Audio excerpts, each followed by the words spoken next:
Le queríamos consultar, ¿no? ¿Cuál era su opinión respecto a esta reforma laboral que está proponiendo el gobierno? Bueno, buenas tardes. A ver, la reforma laboral ya empezó desde que el gobierno asumió, cuando se dio a conocer el decreto DNU 70/23, que ya contenía una reforma laboral sumamente regresiva, o sea, quitando derechos laborales, pero que luego fue declarada nula o inaplicable por la Justicia Nacional del Trabajo.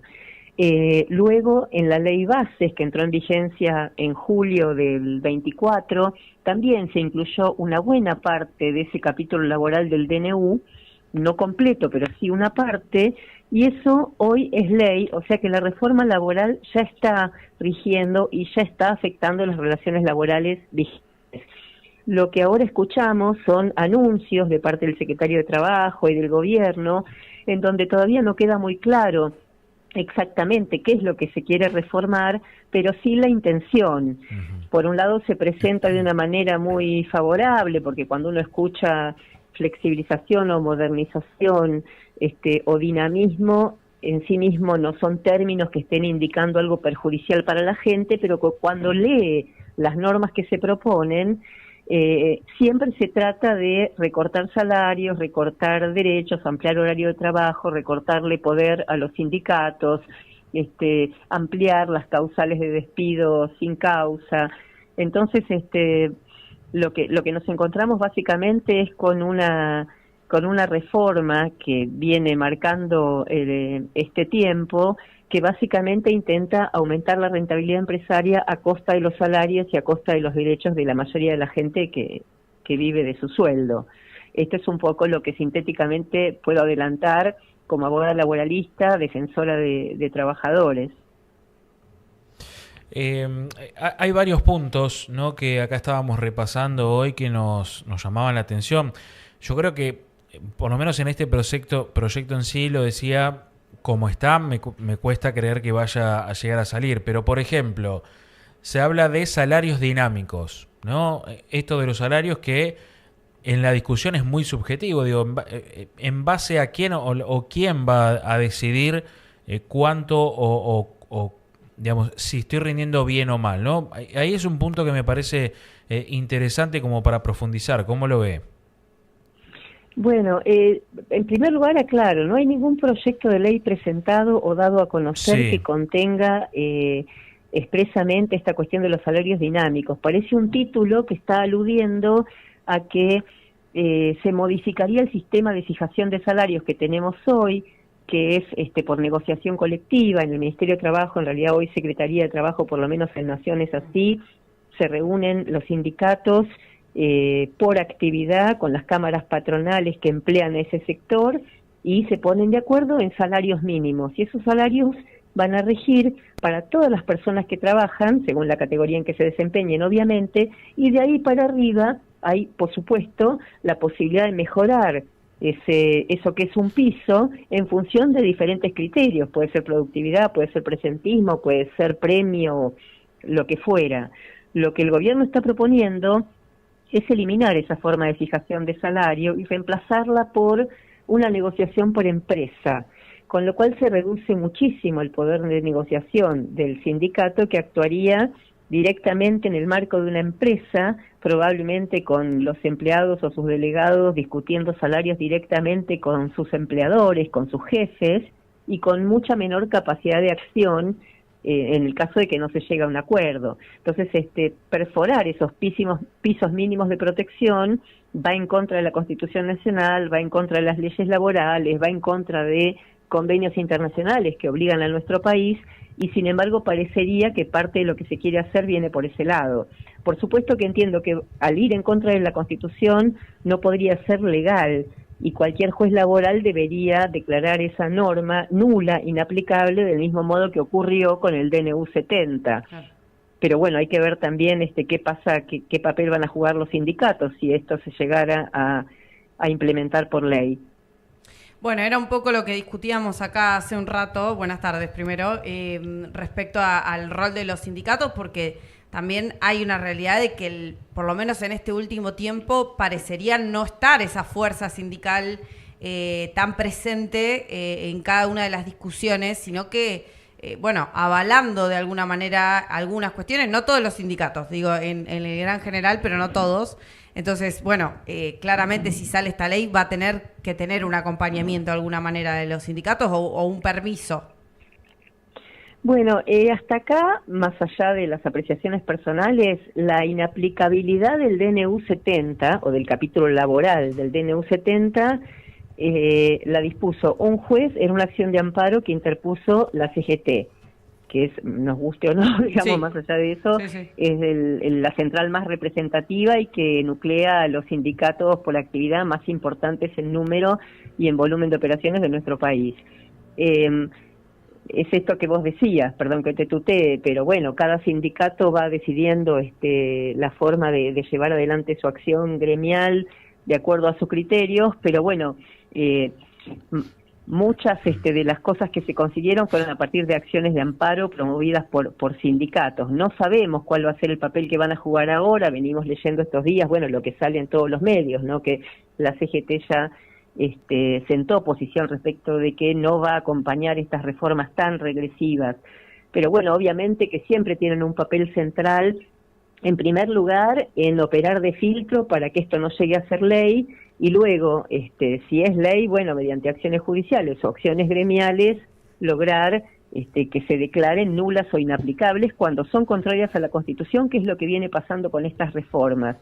Porque quiero aclarar que así como tenemos una Constitución Nacional y un artículo 14 bis, donde se establecen los derechos de las personas que trabajan, también hay principios generales de las normas laborales que deben ser respetados, y uno de ellos es el principio de progresividad, que no es una cuestión ideológica, está escrito en un tratado internacional y Argentina está obligado. Y lo que dice es, solo son válidas las leyes que amplían derechos para los sectores vulnerables y no aquellas que los restringen.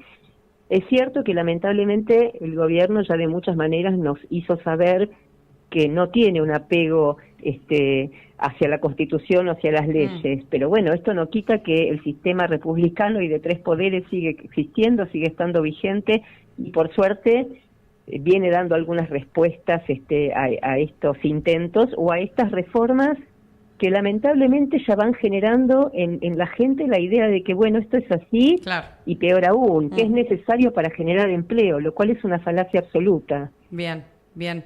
Entiendo lo que decís, de todas maneras, digamos, esta ley, en caso de que el Ejecutivo la quiera sacar a como dé lugar, podría salir por un DNU.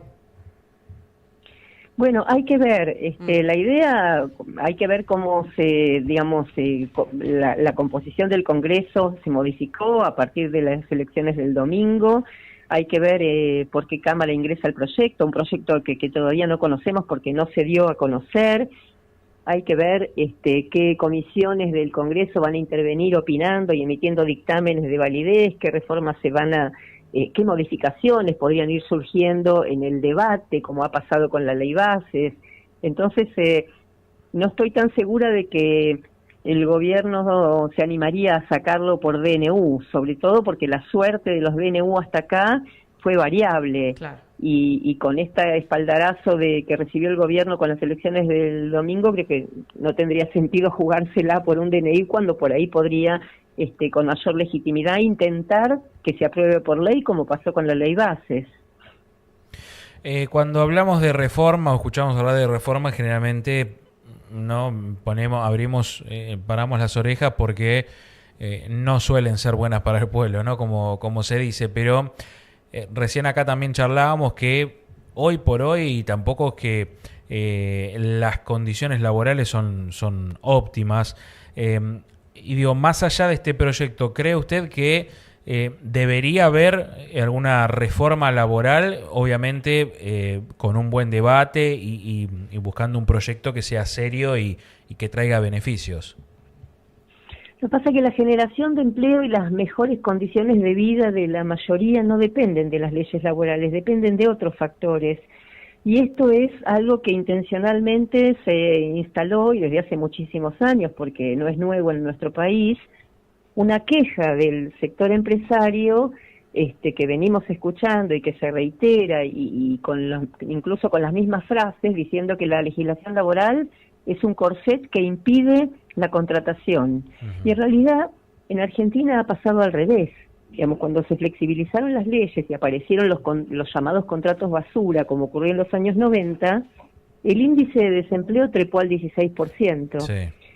Y cuando se dictaron leyes que extremaban o por lo menos generaban un sistema de control, por ejemplo, sobre los empleadores incumplidores que tenían al personal no registrado, el empleo creció, porque eso tiene que ver con otras variables, con la economía en general, Claro. con la cuestión más macro, y no con la legislación laboral. Lo que pasa es que el fundamento de decir es necesaria una reforma laboral, porque en Argentina hay un problema de empleo de larga data, el empleo no crece, hay mucho trabajador no registrado, hay que cambiar las leyes.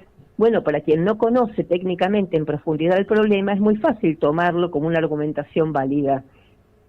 Es más, muchas veces nos preguntan, bueno, pero el empleo no crece, algo hay que hacer, ¿no? Y sí, por supuesto, pero bueno, obviamente no estoy de acuerdo con ese algo que se está proponiendo, Claro. porque en realidad de lo que se trataría es de generar otro tipo de mercado laboral a partir de otra clase de medidas y no flexibilizar o quitar derechos.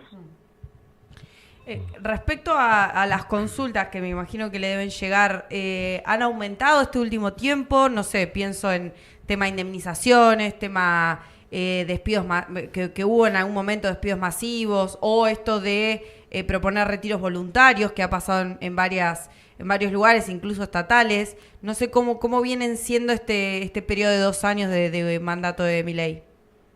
Bueno, hubo cuando se implementó la reforma del Estado y apareció este Ministerio de Desregulación y la modificación del empleo público y demás, bueno, por supuesto que se han perdido casi 200.000 puestos de trabajo entre el empleo público y el privado, las consultas aumentaron y la desesperación aumentó. Claro. Y en general la gente decía, bueno, me están pasando a disponibilidad, estoy hablando del empleo público, ¿no? Tengo que aceptar, no tengo que aceptar, hago juicio. Por supuesto que era un desconcierto muy grande porque cambió la matriz, la esencia de lo que era el empleo público. Y en términos de empleo privado, bueno, obviamente que todo esto genera en la mayoría de las personas que trabajan la idea de que no pueden reclamar. Entonces el llamado o la consulta ya es ¿qué hago? ¿Reclamo o no reclamo? ¿Cuánto dura un juicio? ¿Me conviene o no me conviene? Porque además la gente sabe lo que le va a costar. No solo perder el ingreso que tiene hoy, sino reinsertarse más adelante, con una economía además en recesión, porque estamos leyendo todos los días que hay muchísimas empresas que cierran, que la actividad económica no se desarrolla, que la industria está en caída. Entonces, bueno, es un panorama para estar muy muy despiertos y obviamente tratar de resistir desde donde se pueda y como se pueda, porque claramente el perjuicio es muy grande y cada vez va a ser más grande. Sí, y pienso también que con este miedo, que digo, es una historia que se ha repetido en nuestro país, no es el primer gobierno que pasa, que con este miedo a perder el trabajo o a que hay poca oferta, bueno, terminás aceptando condiciones que no están buenas. Esto pasa desde hace muchísimo tiempo y por eso es tan importante la labor de los sindicatos y el fortalecimiento de la acción sindical, porque justamente la posibilidad de pelear solo es nula y uno tiene que terminar aceptando, porque de lo contrario es pasar a que la vida no sea sostenible, digamos, perder hoy en día un ingreso, justamente lo que creció fue no el empleo, sino el número de trabajadores monotributistas con ingresos muy magros y haciendo changas o tareas informales o trabajando quizás en el mejor de los casos 2 o 3 veces por semana porque no consiguen hacerlo más tiempo. Entonces, sí, claramente, lo que hay es un empobrecimiento generalizado y una idea, lamentablemente, de que el papel que tiene que jugar el Estado en esto es solamente ser un intermediario entre las empresas y los consumidores y no regular el mercado de manera que la mayor cantidad de gente, si no toda, pueda mínimamente tener sus necesidades vitales satisfechas.